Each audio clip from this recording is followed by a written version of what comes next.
الحمد لله والصلاة والسلام على رسول الله أما بعد فأعوذ بالله من الشيطان الرجيم بسم الله الرحمن الرحيم الحمد لله الذي أنزل على عبده الكتاب ولم يجعل له عوجا صدق الله العظيم. عزتمندو د دجال د فتنې په باره کې مضمون شروع کړو سورۃ کهف او د دجال فتنه.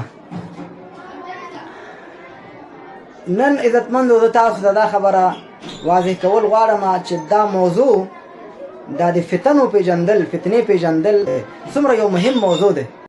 یو آیات او دو حدیثونه به تاسو ته وایم. اوله خبره خدا ده چې دا موضوع الله پاک په قرآن کریم کې چې دا فتنې پیژندل شر پیژندل د شر نه بیا ځان بچ کول دا الله د رسول الله صلی الله علیه وسلم په وظایفو کې ذکر کړی چې دا د پیغمبر وظیفه او دنده ده. الله په سورۃ بقره 151 نمبر آیات کې فرمایي کما ارسلنا فیکم رسولا منکم یتلو علیکم آیاتنا ویزکیکم ویعلمکم الکتاب والحکمة ویعلمکم ما لم تکونوا تعلمون. د آیات په نور برخو باندې وضاحت نکو، خالی دا چې رسول الله صلی الله علیه وسلم ته الله څلور وظیفې ښودلي یتلو علیکم آیاتنا ویزکیکم ویعلمکم الکتاب والحکمة. په آخر کې ویلي دي ویعلمکم ما لم تکونوا تعلمون.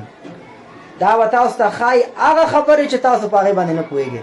څه مطلب دا دی چې راتلونکي څومره مصیبتونه دي، هغه مصیبتونه هغه فتنې هغه شرونه چې امت ایمان ته په خطر پیښیږي، امت د زوال سره مخ کیږي، دا فتنې خودل امت ته دا د رسول الله صلی الله علیه وسلم وظیفه ده.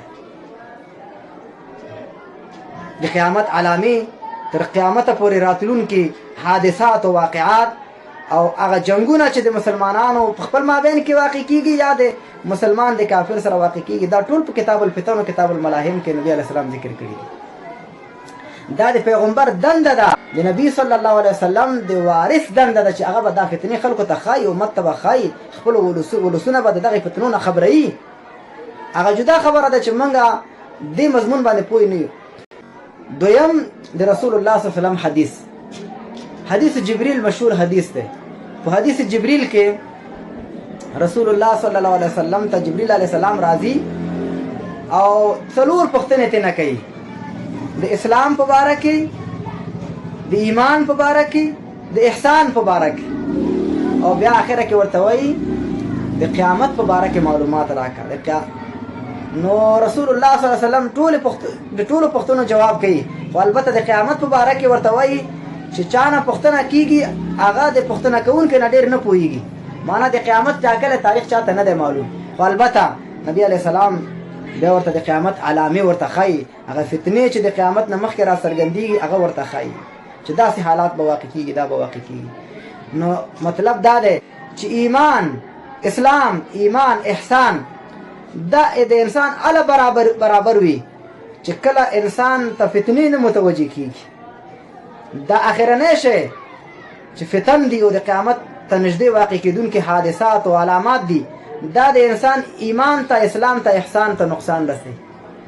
نو نبی علیه السلام لکه څنګه چې هغه شیان وروښود په دې حدیث کې چې کم انسان باید په ځان کې پیدا کړي، او هغه شیان هم وروښود په آخره کې چې کم دغه ایمان ته او احسان ته او اسلام ته نقصان رسوي. بل حدیث دی، نبی علیه السلام یو وارې صحابي فرمایي چې ودرېده او بیان یې شروع کړ، تر قیامته پورې راتلونکې ټولې فتنې نبی علیه السلام ذکر کړ. علما فرمایي چې سهار نبی علیه السلام بیان شروع کړی او ماسپښین شو، ماسپښین مونځ هم وکړه، بیا مازدیګر شو، دومره اوږد بیان نبی علیه السلام وکړ. د څه په باره کې؟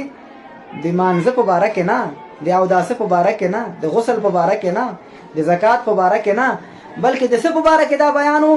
دا بیان د فتنو په باره کې و، راتلونکي حادثات او واقعاتو په باره کې و، راتلونکي خطراتو په باره کې و چې امت ته به پیښیږي. مسلمان به د هغې په وجه د اسلام او د ایمان نه بې برخې کېږي، خدای ناخواسته د هغې ایمان ته به خطر پیښیږي. نو هغه فتنې نبی علیه السلام وښودو. دومره لوی بیان نبی علیه السلام په تاریخ کې یو شي باره کې د یو حکم په باره کې دومره لوی بیان نو کړی چې څومره امت ته نبی علیه السلام خپل امت ته هغه شرونه وښودل چې دا شرونه دي او د دې نه ځان وساتي. نو شر پیژندل، فتنې پیژندل، هغه شیان پیژندل چې ستا ایمان ته او اسلام ته په نقصان رسیږي، دا د عالم وظیفه ده، دا د پیغمبرانو وظیفه ده او دا وظیفه باید منګه هیر نکو، دا وظیفه باید منګه خپل وظیفه وګڼو. فتنې چې امت ته پیښیږي دا فتنې وروخایو.